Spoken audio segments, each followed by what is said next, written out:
On a beautiful April afternoon in 2008, two college softball teams faced off in a decisive playoff game beneath the Cascade Mountains. The Western Oregon Wolves battled Central Washington University, with the winner advancing and the loser going home. Sarah Tucholsky was playing for the Wolves, and she was a struggling hitter who was only batting .153. If you don't know anything about baseball, that's a pretty poor batting average. She wasn't hitting the ball very well. She only got to start because the right fielder that day couldn't be there.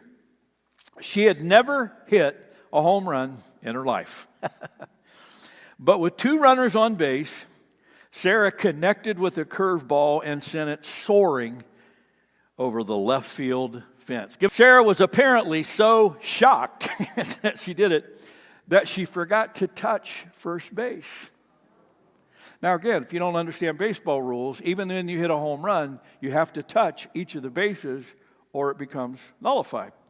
So she forgot to touch it. When her coach yelled at her to return back to the base, when she had rounded it and was heading toward second, he yelled at her to go back and touch first base. She turned back, and when she did, something popped in her knee, and she collapsed. Sarah literally drug herself back to first base to touch it. But now she looked up at the umpires and said, what do I do?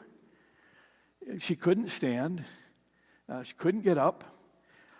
And the umpires kind of huddled together to try to figure out what to do, because the rules say that if her teammates helped her, she'd be out. They can't help her.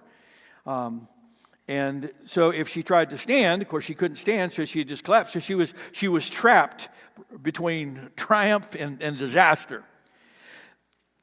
Then Mallory Holtman stepped forward.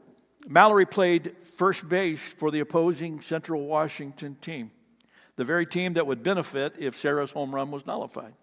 As a senior, Mallory desperately wanted to win and advance her own season. But she said this to the umpires: "Can I help her around the bases?"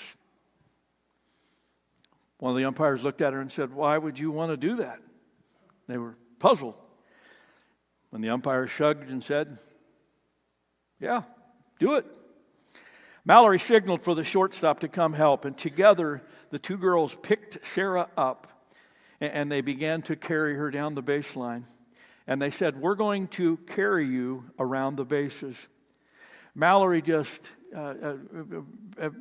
the shortstop were lifting her. They were carrying her down, and Sarah was just bawling. She was just bawling. They stopped at second base and let Sarah put her foot down to touch the base. They carried her to third base and let her put her foot down. And by the time they rounded third base, the entire stadium was standing and cheering.